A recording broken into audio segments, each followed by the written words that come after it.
Assalamualaikum warahmatullahi wabarakatuh. Waalaikumsalam warahmatullahi wabarakatuh.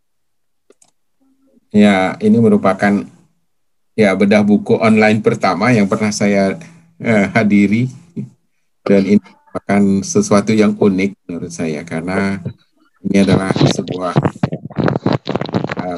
sebuah situasi yang membuat kita pada akhirnya harus menggunakan teknologi komunikasi untuk menyampaikan ide-ide dan mendiskusikan problem yang kita hadapi selama ini. Dan saya tidak tahu apakah kita harus berterima kasih kepada situasi pandemi yang sekarang ini menerpa kita, sehingga membuat kita mau tidak mau harus menggunakan teknologi komunikasi Zoom misalnya, Google Meet dan sebagainya, agar kita bisa bisa berkomunikasi, berdiskusi seperti layaknya komunikasi dan diskusi biasa yang kita selenggarakan di kampus, secara offline ya, secara luring.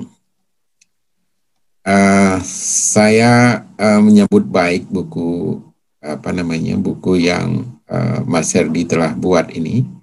Saya tidak menyangka tadinya tulisan saya tentang terorisme dan anak muda itu dan khilafah itu dimasukkan di dalam buku ini. Dan pada waktu saya menuliskan buku itu, saya menulis tentang bagaimana situasi bom yang terjadi di Medan, di Mapolresta Medan, yang dilakukan oleh Rabial Muslim Nasution. Nah, dia anak muda yang cerdas, tapi kemudian dia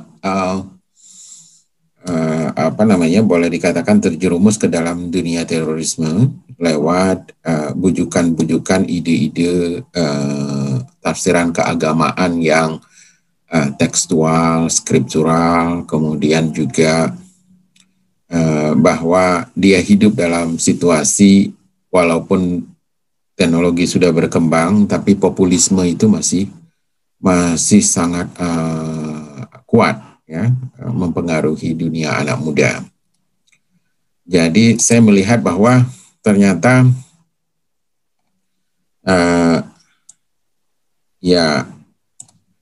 politik identitas itu kemudian anti terhadap demokrasi dan anti terhadap liberalisme itu sangat kuat sekali ya, masih sangat luar biasa kuatnya di Indonesia terutama, dan di negara-negara boleh dikatakan negara-negara berkembang ya, negara-negara yang belum maju, yang membuat mereka pada akhirnya mau tidak mau, meskipun teknologinya sudah sangat berkembang ya, Rabial Muslim Nasution itu yang melakukan bom bunuh diri itu dengan bom daya ledak itu ternyata masih menganut populisme, masih terjebak dalam politik identitas. Kalau perjuangan ya untuk anti demokrasi itu memang sangat luar biasa. Demokrasi itu hadir secara secara dominan di dalam wacana sistem politik dan kenegaraan. Kebebasan juga hadir dalam perspektif liberalisme yang cenderung utilitarian, dan seakan-akan nggak ada ide-ide kebebasan atau pembebasan yang lain ya. Padahal Islam sudah dinyatakan oleh berbagai ahli, berbagai ilmuwan ya, intelektual, itu adalah Islam sebagai liberating force, sebagai kekuatan yang membebaskan. Tapi ya membebaskan dari apa, itu kemudian tidak ditindaklanjuti, tidak diperjelas. Ya. Saya kira memang tentang politik identitas boleh-boleh saja bahwa kita bisa menunjukkan identitas kita secara tegas atau secara kasar, ya, bahwa kita adalah misalnya Muslim, kita adalah orang Timur, kita adalah Indonesia.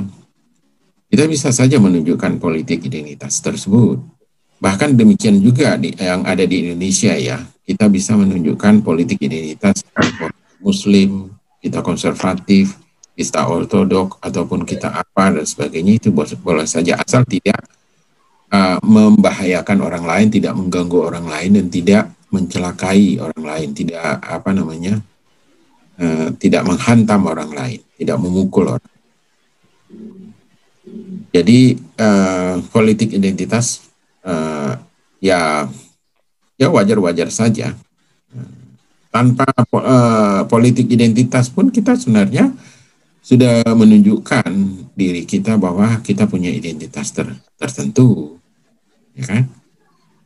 Orang dengan ekspresi-ekspresi keagamaan dan kemudian dengan aplikasi-aplikasi keagamaan yang mereka terapkan, mereka sebenarnya sudah menunjukkan juga politik identitas, ya. Karena bagaimanapun seseorang yang ingin terlihat lebih lebih sakral, ya, di tengah-tengah dunia yang mundane dan profan ini, dia pasti kelihatan sangat distintif, ya, sangat berbeda, dan itu pasti menunjukkan perbedaan itu pasti menunjukkan identitas. Dan apakah identitas ini kemudian dipakai secara politik, itu hal yang lain, ya, hal yang lain saya kira.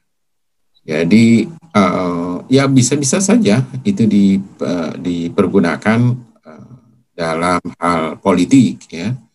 Apakah dalam pilkada, pilpres, pemilihan legislatif dan sebagainya, atau ya tanpa ada pemilihan itu pun politik identitas bisa ditunjukkan bahwa pada saat-saat tertentu, misalnya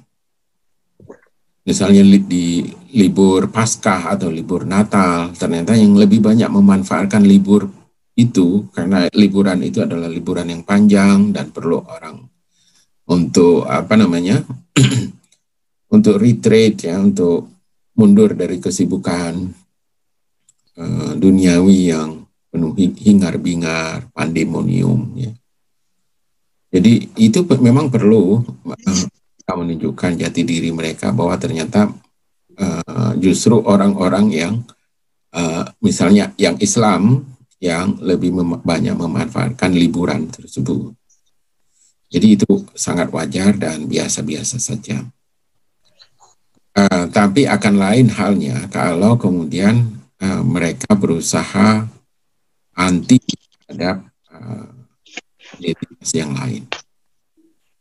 Menunjukkan sikap antinya itu dengan berbagai cara, ya, apakah itu bentuk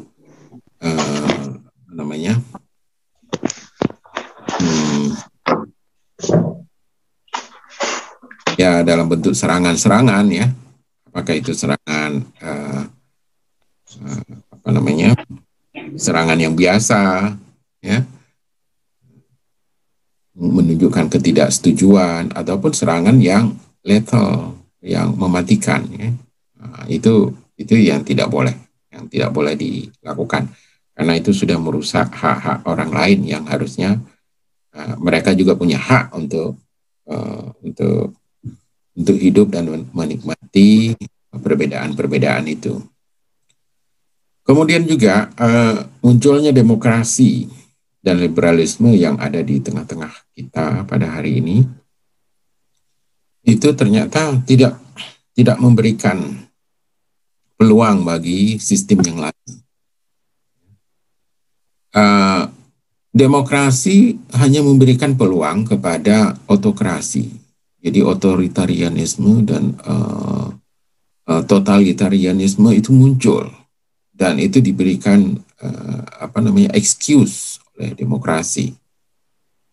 Kita bisa melihat bahwa demokrasi ada di hampir semua negara di dunia ini, tapi juga mereka memberikan excuse keberadaan bagi autokrasi atau otoritarianisme. Jadi atas nama diplomasi antar bangsa, atas nama hubungan baik, atas nama dan sebagainya, itu pada akhirnya demokrasi memberikan apresiasi yang sebenarnya tidak perlu kepada otoritarianisme itu. Sama seperti situasi sekarang di Myanmar, ada kudeta yang dilakukan oleh militer di sana, dan kemudian tidak ada satu negara pun dari negara-negara demokrasi yang ada di Asia Tenggara yang tergabung dalam ASEAN untuk berani menunjukkan sikap bahwa bukan begitu cara demokrasi yang harusnya berjalan di Myanmar. Jadi atas nama diplomasi, atas nama hubungan baik, atas nama macam-macam, akhirnya ya pokoknya demokrasi itu memberikan peluang begitu banyak kepada autokrasi untuk berkembang, tapi tidak memberikan peluang kepada nomokrasi. Nomokrasi bahkan tidak pernah diajarkan di sekolah-sekolah. Nomokrasi tidak pernah diajarkan di SMA ataupun di SMP, bahkan di bangku kuliah, bahkan di jurusan ilmu politik sendiri nggak ada yang tahu apa itu nomokrasi. Ini kan sebuah kebiadaban juga ya dari sistem demokrasi yang tidak memberikan peluang untuk sistem yang lain itu untuk dikenal, minimal dikenal ya. Kebiadaban ini saya kira bagian dari sifat demokrasi itu sendiri. Ya. Demokrasi memang bisa dipergunakan untuk melawan separatisme. Ya, tapi dia tidak bisa dipergunakan untuk melawan terorisme misalnya, terutama terorisme yang baru-baru ini ada, yaitu terorisme Islam. Separatisme seperti yang terjadi di Aceh itu bisa dilawan dengan demokrasi, ya, dalam pengertian bahwa pemberontakan yang dilakukan oleh GAM, ya, pemberontakan yang dilakukan oleh kelompok-kelompok separatis, ya. Misalnya PRRI di Padang dulu juga, kemudian RMS ya di Sulawesi, atau Pareku ya, GPRS ya yang ada di Kalimantan Utara, itu bisa ditawarkan ya, mereka untuk berubah dari gerakan separatis menjadi partai politik lokal misalnya. Dan demokrasi ya bisa hadir untuk bisa menjinakkan keberingasan separatisme, bisa